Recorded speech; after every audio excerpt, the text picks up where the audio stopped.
S&P futures are up a cautious 0.30% this morning. Nasdaq futures are hovering basically flat, up about 0.12%. And Dow futures are pairing some of that early momentum, up around 0.55%. Yeah, it's a very classic neutral pause in the pre-market volume right now. It is. But if you're holding a standard, long bias portfolio and thinking today is just a quiet Friday, June 12th, 2026, you are completely misreading the tape. Oh, absolutely. Today is this massive collision of macro repricing, forced algorithmic liquidity, and, well, a $1.77 trillion elephant stepping onto the Nasdaq. Right. We are skipping the intro fluff today because the implied open is setting up one of the most complex structural traps we've seen all year. So let's get right into the data. Let's do it. It's a highly sensitive overnight session. I mean, yesterday we saw global equities just rip, and WTI crude slid over 4% down to 86.27. Right. And that was all driven by the headlines regarding an imminent Iran peace deal. The market aggressively priced in, an immediate de-escalation of supply chain risks. Exactly. But then overnight, the Iranian parliament speaker, Ghalibaf, pushed back. He warned of a, quote, devastating infrastructure crisis if talks fail. And obviously, we're just analyzing the market sentiment here, right? But markets don't trade on politics or pure optimism. They trade on probabilities. Right. So algorithms instantly repriced the probability of those oil supply disruptions overnight. They basically erased all the structural confidence from yesterday's relief rally. Yeah, it's brutal whiplash. And that geopolitical tension is colliding directly with our domestic data. The inflation print. Yeah, the May CPI printed hot at 0.5% month over month. And the primary culprit there was gasoline, which was up 7%. Wow.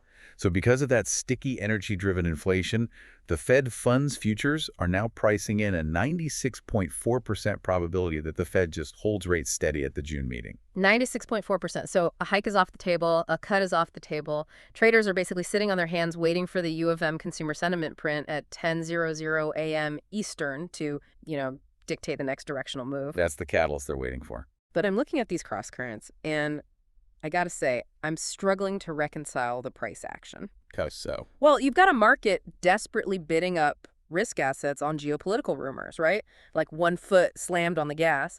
But then the actual localized data, the sticky gas prices, a hawkish Fed hold is hovering right over the brake. Yeah, screaming at them to de-risk. Exactly. So how is institutional capital finding any true north in a tape that's this conflicted? Well, the short answer is they ignore the headlines. They focus entirely on the structural plumbing. The bond market. Exactly. If you look under the hood this morning, the 10-year Treasury yield is pulling back to the 4.44% to 4.45% range. Down from 4.55% earlier in the week. Right, and the 2-year yield is resting at 4.05%.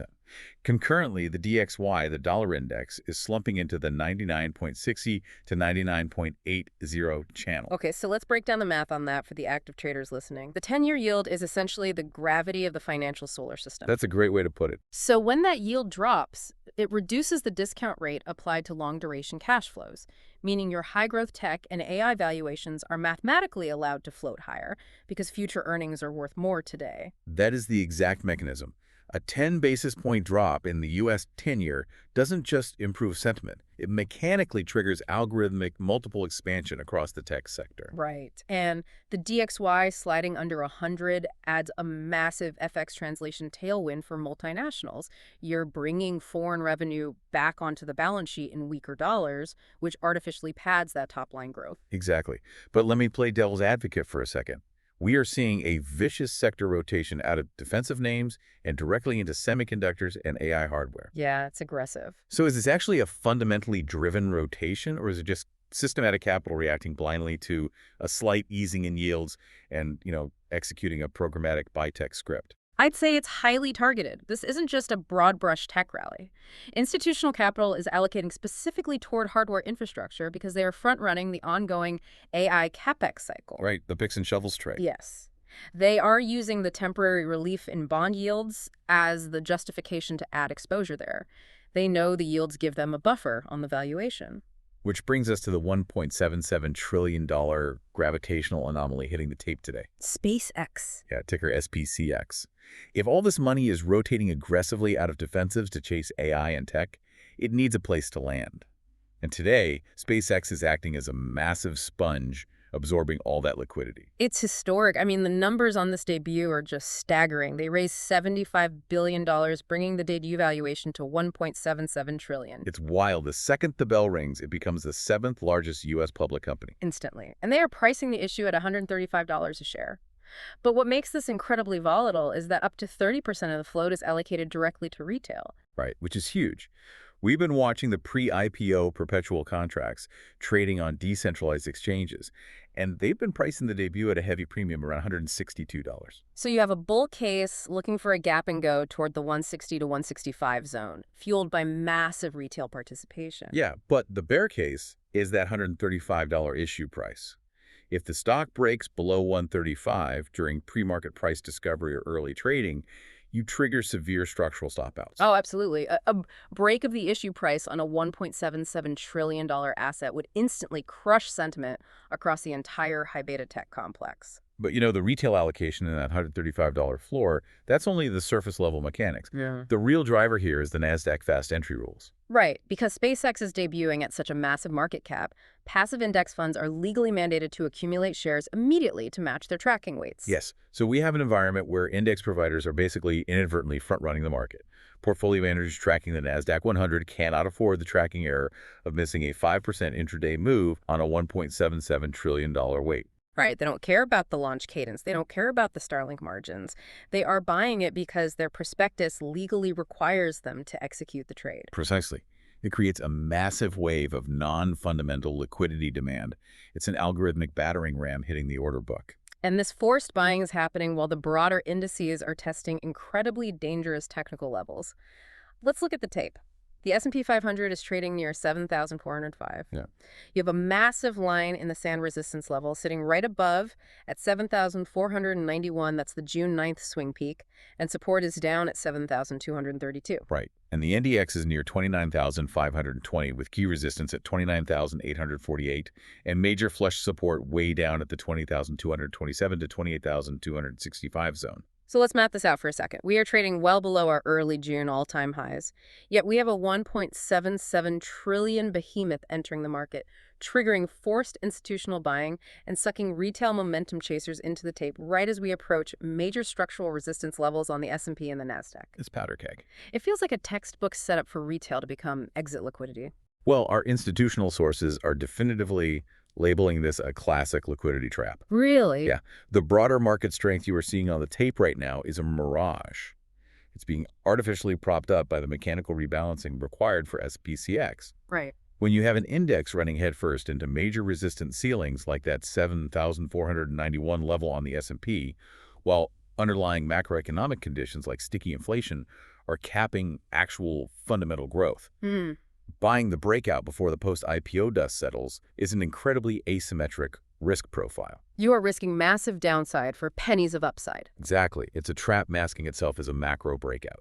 And while everyone is blinded by the SpaceX volatility, there is a brutal wealth transfer happening quietly in the C-suite of the tech sector that proves, individual execution risk is still paramount, regardless of algorithmic buying. Adobe. Yes, Adobe, ticker ADBE. On paper, the fundamentals look fine. They printed a Q2 beat with $6.62 billion in revenue. But the stock is getting absolutely crushed in the pre-market. It plunged to 207, breaking completely through major support at 225. It's now eyeing the $200 bear case flush. Well, they did trim their organic ARR growth forecast by 2%. Yeah, but a 2% cut to annual recurring revenue does not justify a collapse through major technical support levels. The real crisis is a catastrophic loss of human capital. Very true. Adobe's CFO, Dan Dern, abruptly resigned to join Marvell Technologies starting June 15th. And to make matters worse, CEO Shantanu Narayan is also stepping down. I see the headline, but I have to push back a little. Is a CFO transition really worth stripping billions of dollars of market cap away overnight? We see C-suite shuffling all the time in legacy tech. In a normal macro cycle, maybe not. But in the current AI supercycle, execution premium is everything. Okay, fair. The technology and the required capex are moving so aggressively that institutional investors are paying a premium purely for stable, visionary leadership. If you lose your chief capital allocator and your CEO simultaneously during the most critical platform shift in a decade, The market immediately reprices your stock for maximum uncertainty. Yeah, your trailing revenue metrics basically no longer matter because nobody trusts the hands on the steering wheel. Exactly. And the direct beneficiary of Adobe's internal crisis is the company that poached their talent. Marvell Technology, ticker MRVL, is absolutely ripping. It's up over 11% pre-market, sitting at 280.82. But again, it's not just the executive poach driving this move. Marvell is executing a masterclass in catalysts. Oh yeah, you have Jensen Huang recently endorsing them as a, quote, next trillion-dollar company, which brings in the NVIDIA halo effect. Huge tailwind. But the real structural driver is their official addition to the S&P 500 on Monday, June 22. So it's that forced passive buying mechanism again, just like SpaceX, but applied to a different index. Yes. S&P 500 inclusion forces benchmarked funds to acquire millions of shares of Marvell to align with their tracking requirements.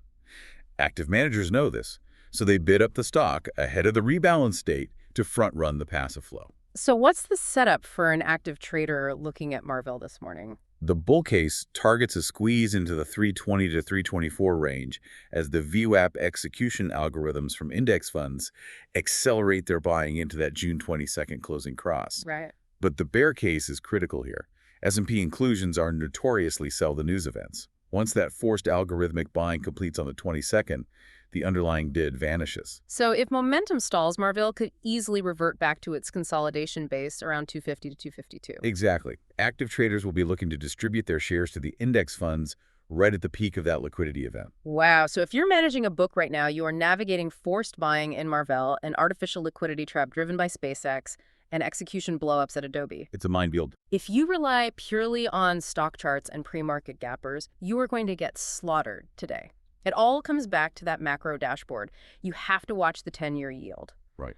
Right now, it's at 4.44%, acting as a tailwind. But what happens if the U of M sentiment data comes in hot, or the Fed commentary turns hawkish, and that yield spikes back above the 4.50% threshold? That triggers what institutional desks call the retail pain trade. The pain trade. Yeah.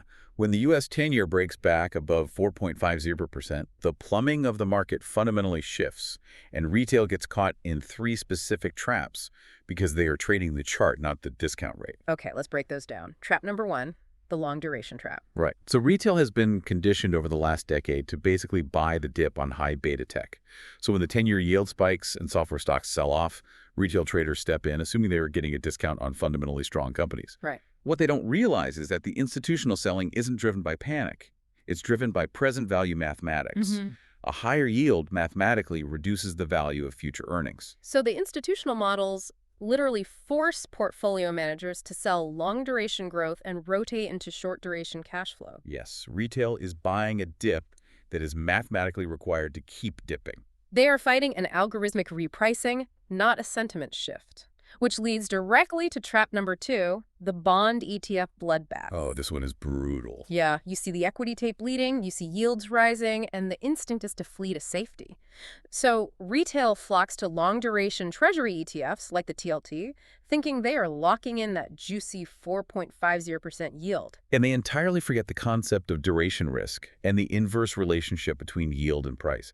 When the 10-year yield spikes, the capital value of those underlying long-duration bonds gets decimated. Right. Retail traders pile into TLT for downside protection, only to watch the principal value of the ETF collapse right alongside their tech portfolio. They take a massive hit on the exact instrument they bought for insurance. It's a brutal double whammy.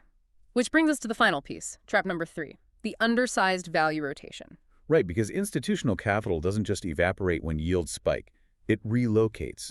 It flows out of long-duration tech and directly into legacy cyclical sectors, energy, financials, and industrials. Sectors which actually see margin expansion in a higher rate environment? Exactly. But retail portfolios are historically drastically underweight these traditional value sectors. Because nobody wants to brag about holding regional banks or oil refiners when their friends are trading AI perp contracts. Sad but true. So retail takes the maximum drawdown on their tech exposure, gets crushed on their bond ETF hedge, and entirely misses the only profitable rotation on the board. That is the anatomy of the pain trade. And it's exactly why trading this tape requires an intense focus on the US 10-year, the DXY, and the structural flows, rather than just chasing green numbers on a watch list. So true. What a setup for today's session. I mean, we are staring down a highly sensitive macro environment capped by sticky gasoline inflation and whiplashed by overnight geopolitical risk repricing. Yep. We have a slight temporary easing in bond yields, providing a multiple expansion tailwind for AI hardware. But that fundamental data is completely overshadowed by the mechanics of the market itself. The entire tape is being distorted by the $1.77 trillion arrival of SpaceX, which is masking a dangerous liquidity trap right at the 7,491 S&P resistance level. And meanwhile, institutional capital is punishing human execution failures at Adobe while legally front-running passive index inclusions at Marvell. It's a day where the structural rules of index tracking are completely dictating the price action, entirely disconnected from the actual business models of the companies involved. Which leaves us with a critical structural question for you to ponder, something the market hasn't fully digested yet. If Nasdaq fast entry rules force passive funds to blindly acquire billions of dollars of SpaceX today, and S&P 500 inclusion forces them to do the exact same thing to Marvell next week, We are talking about trillions of dollars legally mandated to buy shares, regardless of leadership crises, geopolitical headwinds, or valuation metrics. they just have to hit the bid. Exactly. But if passive, algorithmically driven tracker funds eventually hold the majority of the float for these mega-cap tech companies, who actually exercises the voting rights? Right. Are we inadvertently transferring the corporate governance of the world's most powerful AI and aerospace companies to mindless algorithms and passive asset managers who have zero mandate to care about the strategic direction of the business? That is the ultimate consequence of the passive index revolution, isn't it? When the algorithms own the float, the board answers to nobody. We will be tracking that implied open closely as we approach them. Thank you for joining us on this deep dive. If you're trading the tape today, respect those resistance levels on the S&P, watch the tracking error on the Nasdaq, and above all, keep your eyes glued to that 10-year yield. Good luck out there.